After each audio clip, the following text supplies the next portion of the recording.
Kaya harapan, ito po mga biktima nandito. Sila mismo, lived experience, traumatic for them. Tapos ganito maririnig natin dito. Mr. Chair, I'd like to end with a short manifestation. Alam nyo, yung mga kagaya nyo po na mga malalaking negosyo, kaya po kayo yumayaman ng todo dahil sinasangkalan ninyo yung safety ng inyong mga pasahero sa ngalan ng kita. Di bali ng kumita, yung mga pasahero ninyo, bahala na kayo pag magkaroon ng aksidente dyan. Thank you, Mr. Chair. After, okay. Sa Alison ho, gano'n na po kayo katagal sa industriya? As I mentioned earlier po, magsi-50 taon na po 50. kami. Gano'n po karami yung mga barko nyo? As of the moment, meron tayong 36 vessels. Not all are operational. Ilan po dito ang bumabiyahe bound for Sulu? We have different types of Ballpark figure lang, ma'am. ballpark. We're about 12. 12. Yung ruta po nun, papunta ng Sulu, no? Okay. Ano po yung average operational age nitong mga barko na to? I am not technical, sir, so I am not familiar with Kayo that. po yung spokesperson ng kumpanya, dapat alam nyo yan, ma'am. Di ho ba? I will give you the details once Sige I po. get it. Gaano po kadalas ang check-up, maintenance ng mga barko nyo? Palagi naman po nagkakaroon. Gaano po yung palagi? From time to time. Ano po yung meron. time to time, ma'am? Operationally, there are schedules. Kada almost monthly ginagawa po yan. Monthly. So, nag-iiba-iba. Monthly, quarterly, semestral, yearly. Yun po ba? Ano po yung... I will have to check again. Ang hirap naman po. So, ganito na lang, ma'am. Masasabi niyo po ba na yung mga barko ng Allison seaworthy, safe for voyage, for commercial operation? Of course, sir. Masasabi niyo, siyempre, kumpanya niyo ho yun, sasabihin niyo talaga. Hindi po. At nakadaan po kami sa compliance Yan. processes. Okay po, so compliant. Bigyan din po natin, compliant. Bakit po since 2019, yung kumpanya ninyo nasangkot sa 32 incidents?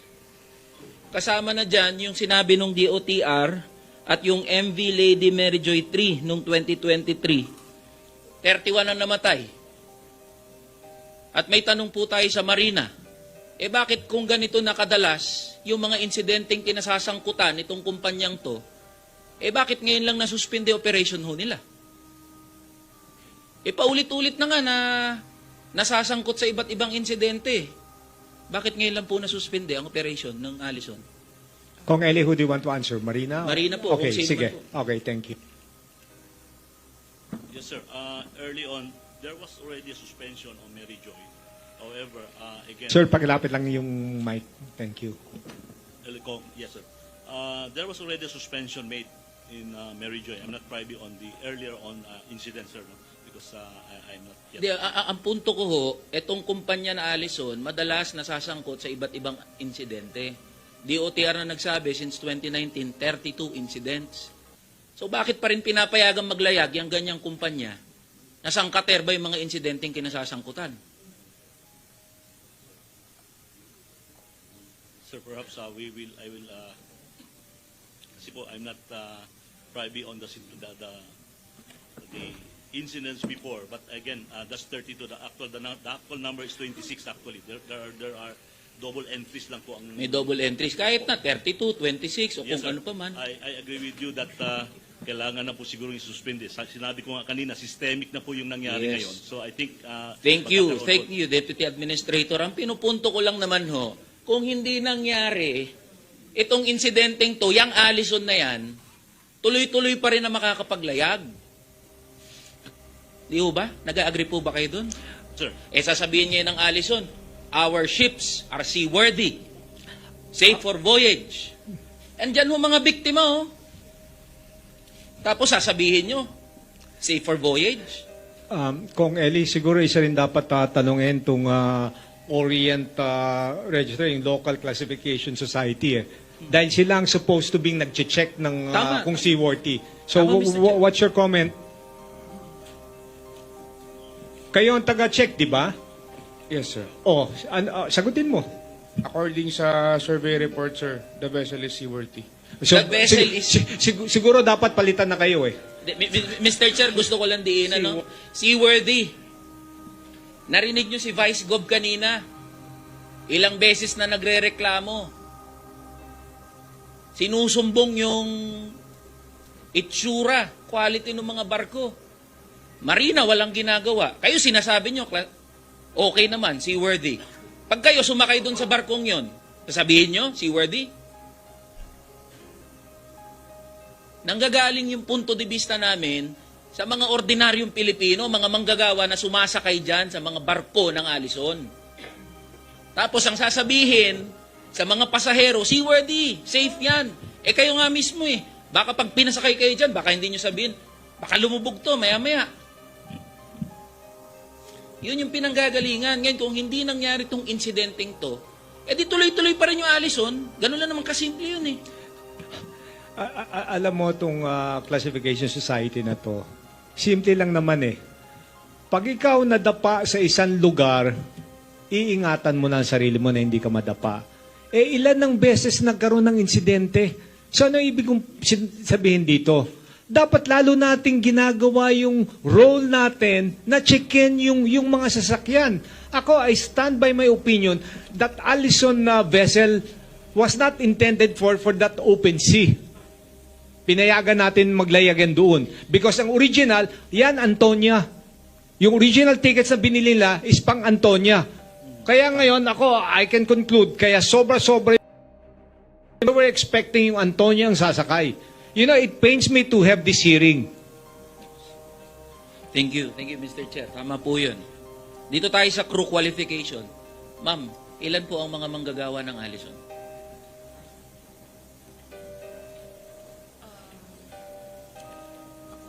According to ang kapitan, second engineer at iba pa ay there's a total of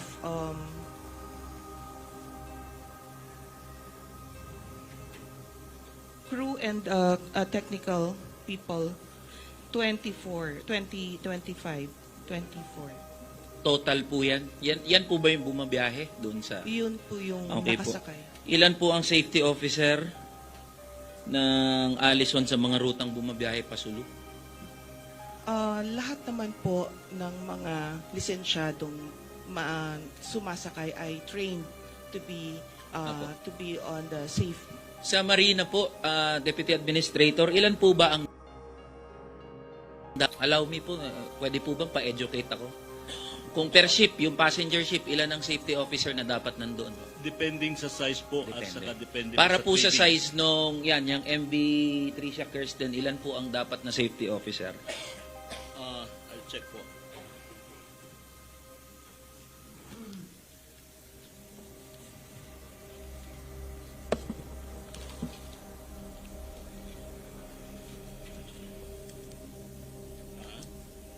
Yeah, minimum J, walang J dito.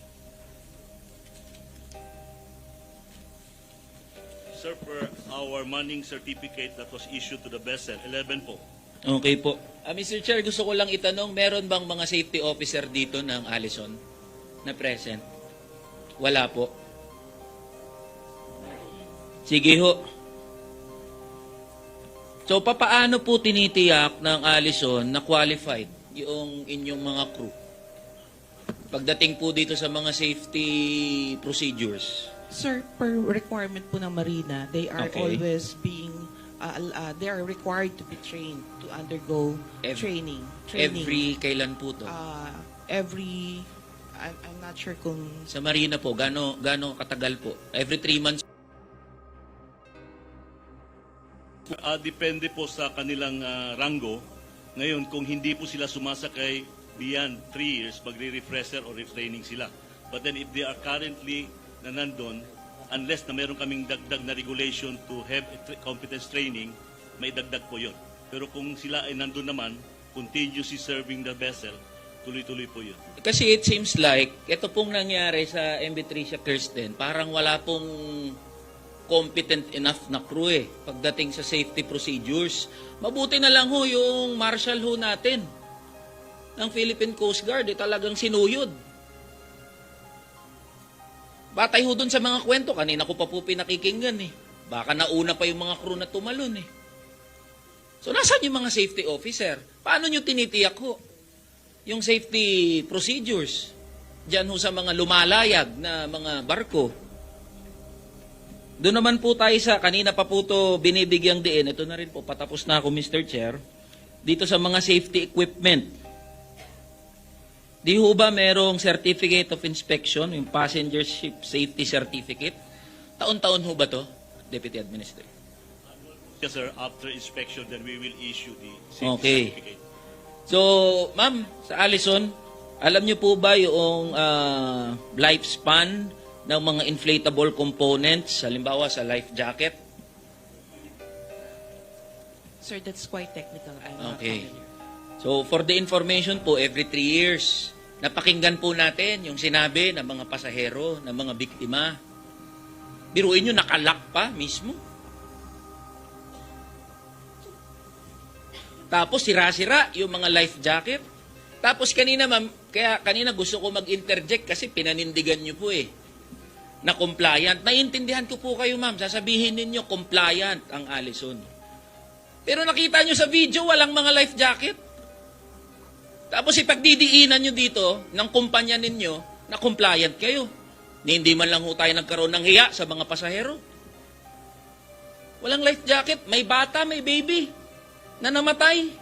Sabi 'di ba sa protocol, upon embarkation, yung mga bata, yung mga baby dapat bibigyan ng life jacket. Bibigay lang 'yan upon disembarkation. Ma'am, kayo ho ba, tatanungin ko, nakita nyo sa video, nakita nyo sa balita, hindi nga nagawa ho ng barkong yan, ng kumpanya ninyo. So how could you say that your company is compliant? Hindi naman makakaiwas din dito, Marina. Trabaho nila yan Kasi ma'am, kaya harapan, ito po mga biktima nandito, sila mismo, lived experience, traumatic for them. Tapos ganito maririnig natin dito. Mr. Chair, I'd like to end with a short manifestation. Alam nyo, yung mga kagaya nyo po na mga malalaking negosyo, kaya po kayo yumayaman ng todo dahil sinasangkalan ninyo yung safety ng inyong mga pasahero sa ngalan ng kita. Di bali ng kumita, yung mga pasahero ninyo, bahala na kayo pag magkaroon ng aksidente dyan. Ayaw nyo tanggapin yung ganitong sinasabi, kasasabihin nyo, laging galit ang mga manggagawa. Magagalit talaga kasi buhay at kamatayan pinag-uusapan natin dito. At ang goal ng inquiry na ito, na hindi na tumaulit, baka next year, ganito na naman aasahan May masasangkot na naman na isang barko, maririnig na naman natin sa mga ahensya ng gobyerno na ginagawa natin, lahat ng pupwede nating magawa, pero paulit-ulit na problema na lang yung mga experience natin. Yun lang po, Mr. Chair, gusto ko pong pagdiinan yun. Sana nawa sa ating mga negosyante, especially po sa industriya ninyo, nawa iisipin natin ang safety ng ating mga pasahero. Wag naman sana palagi kita na lang iniisip ninyo. Wag ho ganun kasi buhay at kamatayan ho to, mga bata ang nawalan ng buhay dito. So yun lang po, Mr. Chair, maraming salamat.